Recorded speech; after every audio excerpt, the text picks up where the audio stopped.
Bonjour à tous, ravi de vous retrouver dans l'Instant T. Alors c'est reparti pour une nouvelle saison qu'on commence avec du cinéma, puisqu'aujourd'hui nous recevons François Favrat, le réalisateur du film Boomerang. Bonjour. Bonjour. Et Laurent Lafitte, l'un des acteurs du film. Bonjour. Bonjour. Alors le film sort le 23 septembre dans les salles et vous êtes avec nous ce soir car vous présentez en avant-première Boomerang au cinéma Liberté à Brest. Alors est-ce qu'il y a un petit stress comme ça avant les avant-premières en général François, Laurent. Il y a un énorme stress la première fois qu'on montre le film. Là, on a commencé la tournée il y a 3 semaines, donc on a fait, je crois, une dizaine de villes. Donc on se tue un petit peu. Maintenant, j'avoue que le moment où on rentre dans la salle après la projection, qui est générique, moi j'ai un stress énorme, mais je pense que ça c'est inhérent au boulot et voilà. Mais ce qui est intéressant, c'est qu'on monte son film et qu'on peut discuter avec les spectateurs et donc tout à coup le travail prend une couleur différente. On mesure vraiment ce qu'on a fait. Ouais. Laurent, pareil, même sentiment. Oui, non, pas trop le trac parce que le travail est fait. Moi, je plus le trac au théâtre que quand je viens présenter un film. Mais non, mais là, pour le moment, les réactions sont assez unanimes, on peut dire. En tout cas, on a fait une dizaine d'avant-premières et à chaque fois, les gens sont touchés par le film, émus et ils en parlent bien après, donc c'est agréable. En tous les cas, nous, on en parle tout à l'heure. Ludovic Jean, bonjour. Bonjour Pauline. Alors, comme chaque lundi, vous venez nous parler de sport. Et cette semaine notamment, on fera un petit focus sur le Brest-Bretagne handball, dont on attend beaucoup cette saison en division 2 féminine. Et puis on parlera également basket, triathlon et rallycross. Bref, un menu copieux pour cette reprise. Un beau programme. Tout de suite, on démarre par l'actualité de ce lundi 7 septembre dans le Finistère. Et drame au commissariat central de Brest ce lundi midi où un policier s'est donné la mort. Un acte qui a suscité une vive émotion parmi les policiers brestois. Alors pour l'heure, pas d'explication à ce geste désespéré, mais une enquête est en cours. Et les JO n'auront pas lieu à Brest en 2024. La ville s'était positionnée pour accueillir les épreuves nautiques dans le cadre de la candidature parisienne aux Jeux Olympiques 2024. Marseille a été choisie ce lundi. Alors du côté des porteurs de projets brestois, c'est un petit peu la déception. On écoute François Cuyandre, le maire de Brest, au micro de Christophe Boucher. Une grande déception de ne pas avoir été retenu. Maintenant, je crois qu'il faut que tout le monde continue à soutenir la candidature de Paris, la candidature, mais je crois que notre dossier était pas seulement sur le plan d'eau, mais également sur l'accueil à terre, sur le site du Moulin Blanc avec Océanopolis, était un dossier de première qualité. C'est ainsi. Le point fort, on nous les a donnés, c'est la visibilité du plan d'eau par le grand public, à partir tant du polder que de la presqu'île de Plougastel.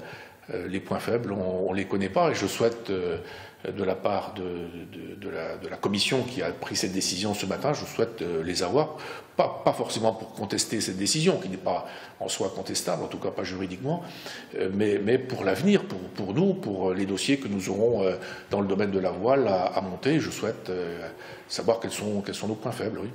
À quelque chose, malheur est bon, en 2024, je vous confirme qu'a priori, il y aura l'effet de maritime. Et toujours côté mer, la Mini Transat aurait-elle bien lieu au départ de Douarnenez ce 19 septembre. Alors pour cette 20e édition, 74 skippers s'élanceront en solitaire vers la Guadeloupe, à bord des plus petits bateaux de course au large du monde. Alors à J-12 du départ, on fait le point avec Julie Sicot. À Douarnenez, sur le quai du Port-Rue, la curiosité typique des courses à la voile commence. Les bateaux arrivent. Les chapiteaux sont montés. La 20e édition de la Mini Transat entre la cité finistérienne et Pointe-à-Pitre en Guadeloupe prendra le départ mi-septembre. Une édition anniversaire qui, comme toujours, permettra de découvrir les nouveaux talents de la voile. Ce ne sont pas des professionnels, donc on a vraiment différents types de coureurs, différents types de projets. Certains donc s'en servent pour tremplin, pour une carrière. Pas oublier que des gens comme Loïc Perron, Michel Desjoyaux ont fait une mini-transat, ont gagné une mini-transat en tout début de leur carrière, dans leur jeunesse. À 22 ans, Quentin Vlaminck, le plus jeune skipper de la course, espère bien lui aussi faire une belle performance. À 12 jours du départ, le skipper aquitain se prépare à cette aventure où tout contact avec la terre est limité à un message radio quotidien. Depuis 2 ans, il prépare cette course à La Rochelle Pour la première fois, il va traverser l'Atlantique en solitaire. C'est un peu peut-être la plus dure et la course la plus aventurière, donc non, c'est sympa de la faire. Déjà, si j'arrive au bout et dans la première vingtaine donc des bateaux de série, ce sera déjà bien. J'aimerais bien continuer donc dans les années à venir sur d'autres courses un peu plus et sur des bateaux un peu plus grands. Sur ces bateaux de 6,50 mètres, Quentin et les 73 autres skippers, dont 4 femmes, vont s'élancer de Douarnenez avant de rejoindre Lanzarote aux Canaries, puis Pointe-à-Pitre une trentaine de jours plus tard, dans la chaleur guadeloupéenne. Et après avoir repris le chemin de l'école, du travail, il faut maintenant penser aux activités périscolaires. Le sport en fait partie et l'offre est nombreuse dans le département. Ce samedi à Quimper, les clubs de la ville attendaient leurs adhérents. Budget et nouveautés, Julie Sicot nous en dit plus. Escalade, modélisme, haltérophilie, le choix est vaste au moment de la rentrée scolaire. Mais d'ailleurs, comment choisir ? Il a fait du judo, il a fait du tennis, il a fait du foot, il fait de la pétanque, il fait de la piscine, il a fait du surf. Il aimerait essayer autre chose.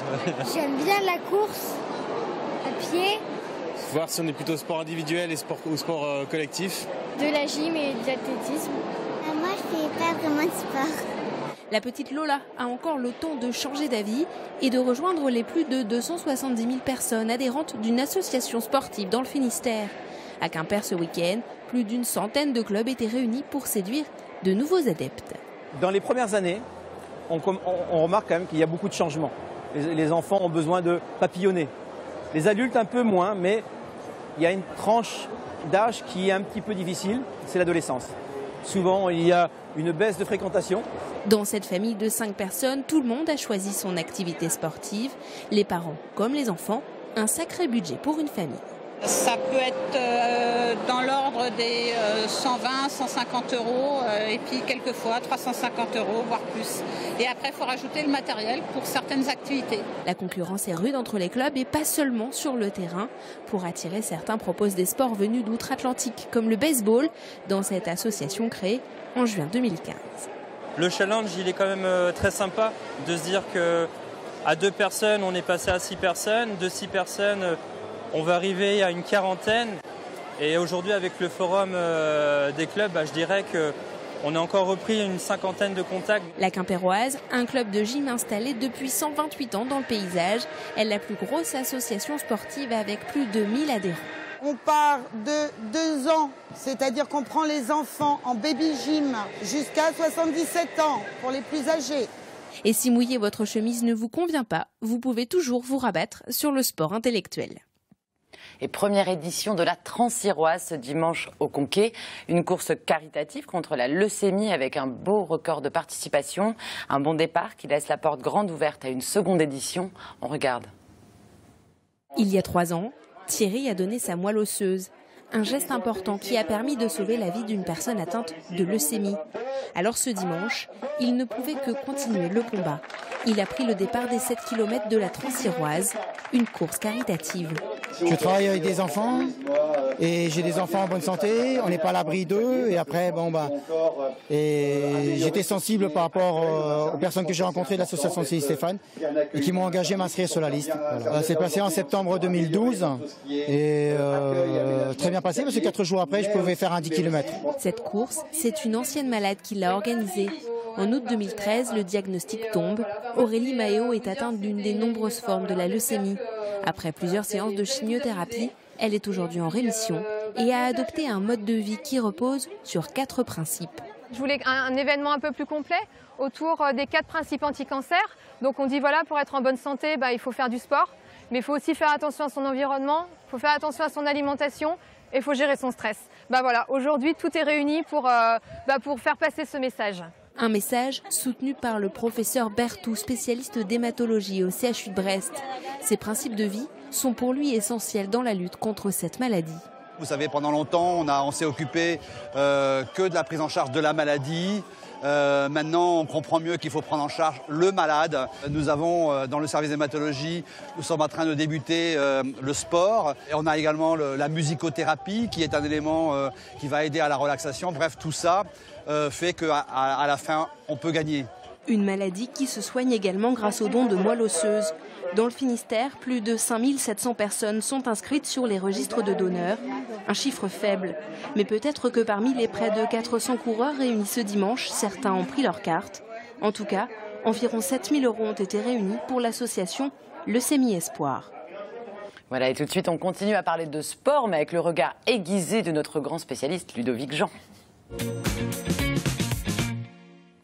Et donc Ludovic, on commence avec la reprise du Brest-Bretagne handball parce que c'est vraiment l'équipe à suivre cette année. Et franchement, Pauline, on ne voit pas bien ce qui pourrait empêcher le Brest-Bretagne handball d'accéder à la division 1. Trois raisons à cela. Un budget de 1,7 million d'euros, ce qui est colossal pour un club de division 2. Un recrutement impressionnant avec l'arrivée de 7 joueuses qui arrivent de l'élite. Et puis en fin de saison, 2 clubs accéderont à la Ligue féminine de handball. Bref, tout cela mis de bout à bout a de quoi rendre très optimiste. Samedi soir, c'était donc l'heure de la reprise pour les joueuses de Laurent Bezeau, on va le voir en image. Première rencontre de championnat face à l'équipe de Pôle Sud 38, ça se situe du côté de Grenoble. Affluence moyenne pour cette première à la Brest Arena, environ 2000 spectateurs et des Brestoises très appliquées qui prennent rapidement les devants dans cette partie. Elles mènent déjà 14-8 à la pause et puis en seconde période, les Brestoises vont de nouveau creuser l'écart. Les recrues se sont illustrés avec notamment 6 buts d'Alice Durand qui nous a fait une très forte impression. On a également pu assister à de belles phases de jeu. Bref, une première réussie pour ce BBH version 2015-2016. J'en oublie d'ailleurs le score final, 34-17. On a déjà hâte à la suite. Et puis on sort du Finistère, mais on reste en Bretagne bien sûr, avec 2 grands événements nationaux, voire même internationaux. Et on commence par le Grand Prix de triathlon de Quiberon, si vous voulez bien. 4e manche du championnat de France de Division 1, disputé dans des conditions rêvées, Pauline, comme on le voit sur ces superbes prises de vue aériennes. Au menu, 750 mètres à la nage, 20 km à vélo et 5 km de course à pied. Chez les femmes, c'est la star américaine de la discipline, Gwen Jorgensen, licenciée à Sartrouville en France, qui s'impose. Et puis chez les messieurs, la victoire d'un Breton, Pierre Lecor, qui a dominé la course d'un bout à l'autre. Le Vanté, c'est lui qu'on voit à l'image, qui vise une qualification aux Jeux Olympiques de Rio l'an prochain. Et il a rendez-vous à Chicago dans 15 jours pour espérer y décrocher son billet, justement pour les JO. Et dans l'Ille-et-Vilaine. Du rallycross, c'est ça que vous retrouvez. Voilà, on enchaîne avec du sport automobile. Tenez-vous bien, 70 000 spectateurs étaient réunis tout au long du week-end dans la petite commune de Loéac en Ille-et-Vilaine pour venir assister à la seule étape française du championnat du monde de rallycross RSX. Alors en temps ordinaire, Loéac, c'est seulement 700 habitants. C'est un show hors norme, l'un des plus populaires du circuit mondial. Et la victoire est revenue à une écurie française, Peugeot, par l'intermédiaire de son jeune pilote suédois Timmy Hansen. Il s'impose devant le Norvégien Peter Solberg, champion du monde en titre et actuel leader du classement général de cette Coupe du Monde. Merci beaucoup Ludovic. Tout de suite, place à nos invités. Alors François Favra, le 23 septembre sort votre 3e long métrage. Il s'appelle Boomerang. Il a été tourné en grande partie à Noirmoutier. À l'affiche, Mélanie Laurent, Audrey Dana et bien sûr Laurent Lafitte qui est avec nous aussi. Tout de suite, on commence par regarder la bande-annonce. Votre maman, c'était pas quelqu'un qu'on oublie. Ça va faire 30 ans demain. Ah maman, t'as jamais pensé qu'on nous avait peut-être pas tout raconté? C'est-à-dire? Sur la mort de maman. Margot, tu dois revoir à ton père? Salut. Des fois, ça fait du bien de se retrouver seule. Je suis sûre que c'est la télé. Comme t'as pas tes filles, je me suis dit qu'on peut peut-être se faire un petit week-end entre frères et sœurs. Où est-ce que je vous emmène, mademoiselle? À Noirmoutier, monsieur. C'était là qu'on a retrouvé son corps sur la plage? Ah non, mais c'est pas là qu'on a retrouvé votre maman. C'était de l'autre côté de la baie. Tu aimerais savoir quoi? Bah, je sais pas, des trucs sur maman. Qu'est-ce qui t'a pris d'aller inquiéter ta grand-mère? Tu sais que c'est un sujet qui la remue. Avec quel âge? J'avais 10 ans. Ça me touche que tu t'intéresses à moi comme ça. Ma sœur dit que je suis parano. Qu'est-ce qui s'est passé avec ma mère le 29 août 1984? Que tu t'interroges sur cette noyade 30 ans après, c'est légitime. Mais là, ça devient carrément délirant, Antoine. Je suis désolé de vous donner autant de soucis, pardon.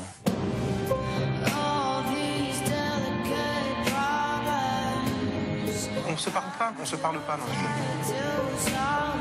J'en peux plus de toi, toutes ces histoires. Ça m'empêche d'avancer. Et pourquoi c'est si tabou dans votre famille? Il doit y avoir une raison. Mes parents me font passer pour un dingue? Alors que vous mentez depuis 30 ans? Ça! T'étais au courant?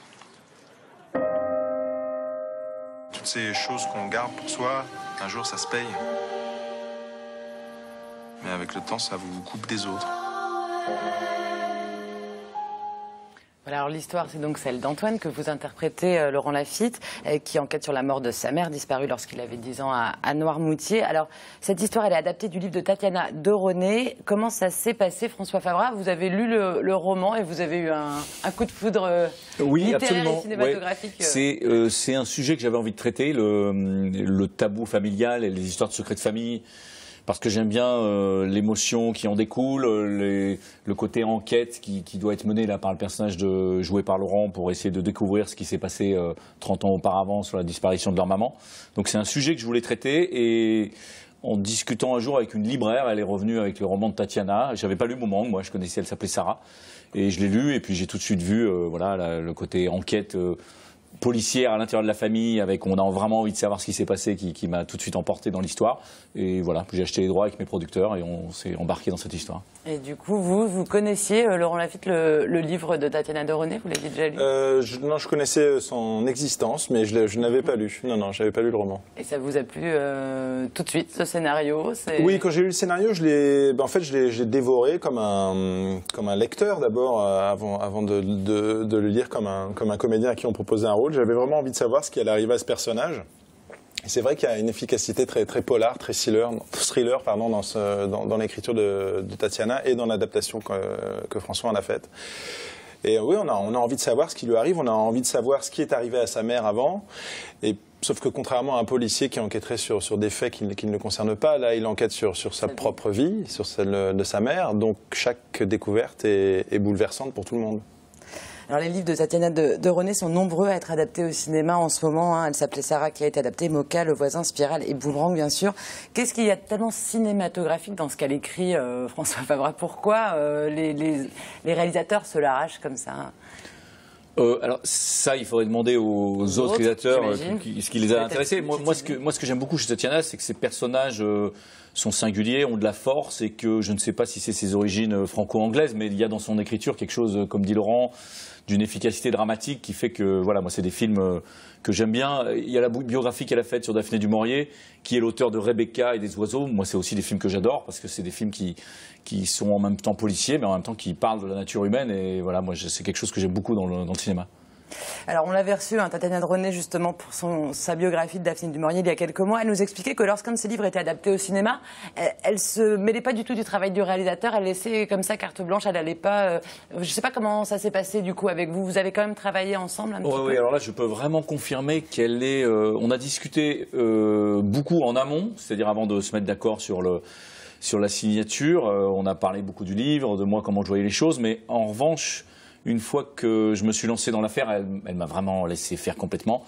Et j'ai eu aussi un autre moment un peu angoissant, c'est quand j'avais rendez-vous avait elle dans un café, qu'elle venait de lire le scénario et j'avais récolté ses impressions. J'avais quand même fait des changements. J'ai gardé l'ensemble, mais j'ai quand même modifié des choses. Et voilà, puis ça s'est bien passé parce qu'elle était contente de ma vision de son roman. Qu'est-ce qui est le plus difficile quand on adapte un livre au cinéma? Savoir ce qu'on va en faire. En même temps, c'est mon premier livre, donc je peux pas pontifier et dire plein de choses, mais c'est ma première adaptation. Mais je pense que le péril, c'est de vouloir trop respecter l'auteur et vous voyez, il faut savoir en faire un film, donc il faut savoir revisiter cette histoire-là. Il faut donner son point de vue sur l'histoire qui a été écrite. Et puis il faut en faire un scénario, donc ça passe avec se réapproprier complètement l'histoire. Ouais. Alors, vous aviez travaillé avec Laurent Lafitte pour votre film Le rôle de sa vie en 2004. Vous avez immédiatement pensé à lui pour le rôle d'Antoine? Ou il y a eu un casting? Comment ça s'est fait? Quasiment. C'est-à-dire, dès l'écriture, Laurent prenait la place du personnage d'Antoine. Moi, quand j'écris, je mets des têtes. Ça m'aide à savoir ce qu'ils vont dire.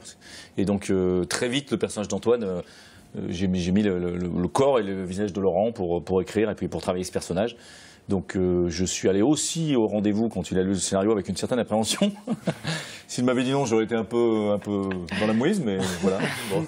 Ça tombe bien, vous avez dit oui. Oui, j'ai dit oui. Alors, sinon, ça aurait été quelqu'un d'autre, ça aurait été formidable. Les rôles, ils appartiennent à ceux qui les jouent. Aussi. En tout cas, on vous voit autant dans des comédies, Laurent Lafitte, que dans des films dramatiques. Il y a beaucoup d'acteurs qu'on voit abonnés à un genre de personnage. Alors, c'est pas du tout votre cas. Vous, pour quel type de rôle est plus difficile à jouer? Parce qu'on vous voit vraiment dans un éventail de personnages très différents. Ce que je trouve... c'est-à-dire que, comment dire, je pense que mon ADN de comédien, c'est vraiment la comédie. Je me sens vraiment comédien de comédie. Pas humoriste, mais ouais, comédien de comédie. Mais en même temps, c'est ce que je trouve le plus dur à faire, une comédie. Je trouve ça difficile dans le dosage, dans la précision, dans l'expressivité, dans la sincérité. Voilà, je trouve ça plus difficile à gérer tout ça que dans le drame, en tout cas dans ce que j'ai pu faire, où les enjeux sont assez clairs, et pour peu qu'on ait un peu d'empathie avec ces personnages, je trouve que ça vient assez facilement en fait.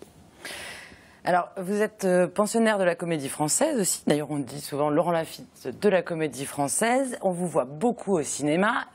Vous travaillez énormément, en fait, entre le théâtre et le cinéma. Il vous reste un petit peu de temps pour vous, quand même, ça va? Oui, quand même. Sinon, je serais un comédien tout sec, qui n'aurait plus d'émotions à partager. Ça vous nourrit, là, ces expériences-là, enfin, entre théâtre et cinéma? Oui, mais là, il y a une période un peu... il y a une période où les choses se sont un peu accélérées, donc j'ai beaucoup travaillé. Pas juste parce que j'en avais la possibilité, aussi parce que j'ai reçu des choses justement très différentes. Mais c'est vrai que là, je vais peut-être un petit peu moins tourner.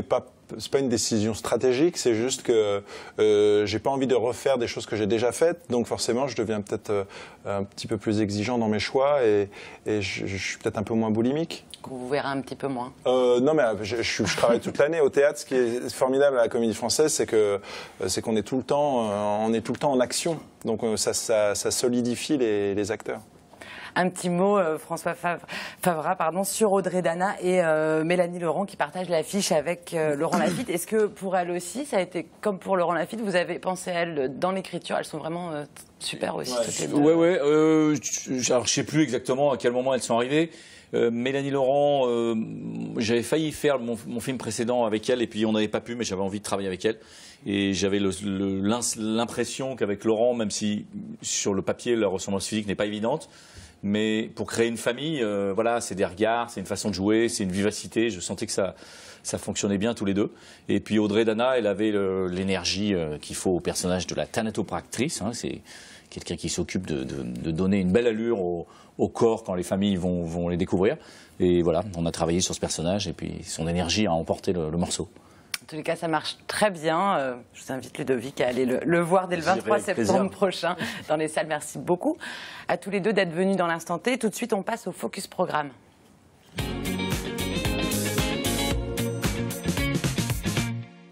Et c'est la rentrée aussi dans les grilles de programme de TBO. Parmi les nouveautés, ne manquez pas chaque mardi à 18h30, Lucie raconte l'histoire pour les plus jeunes d'entre vous. On regarde un extrait.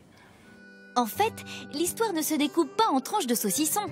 Elle coule plutôt comme un long fleuve. Mais les historiens nous donnent des points de repère. Avant l'histoire, il y avait la préhistoire. L'homme invente les premiers outils. L'homme invente l'écriture et l'histoire débute avec la période de l'Antiquité. Le Moyen-Âge ne commence pas avec une grande invention. On l'appelle moyen car il est situé entre les temps anciens et les temps modernes. Alors, l'homme invente l'imprimerie. C'est le début des temps modernes, le temps des grandes découvertes. Le temps de la renaissance artistique et scientifique. Et aussi le temps des rois. Enfin, avec l'invention de la machine à vapeur, commence la révolution industrielle, le début de la période contemporaine. Voilà, et notez aussi la reprise de votre émission Nature des idées plein la terre. Alors ce mardi, c'est également ce mardi à 18h15. Et pour la rentrée, Marie et Jean-Jacques se rendent chez Bertrand. C'est un passionné de jardinage qui leur montrera ses plantes carnivores et sa collection d'orchidées. Voilà. Laurent, une dernière question. Il y a beaucoup de tournages dans le Finistère. Pardon, je vous regardais là-bas et du coup, vous tourniez votre tête du mauvais côté. Ça ne va être pas Laurent, donc c'est moi. Pardon, donc moi. Laurent Lafitte. Il y a beaucoup de tournages dans le Finistère. Est-ce qu'un jour, on vous y verra? Est-ce qu'il y a des projets en Bretagne ou Non, pas dans l'immédiat. J'ai pas de projet de tournage dans la région. Mais j'espère, parce que je connais très peu. Et c'est une région que j'ai très envie de découvrir, très sincèrement. Bon. Donc j'espère que mon métier m'y emmènera, ou sinon j'irai moi-même. J'irai tout seul. Voilà, n'hésitez pas. Avec plaisir. Et en vacances dans le Finistère. Merci en tous les cas à tous les trois d'être venus sur le plateau de l'Instant T. Nous, on se retrouve demain, même heure, pour une nouvelle émission. Et d'ici là, passez une excellente soirée sur TBO. Ciao.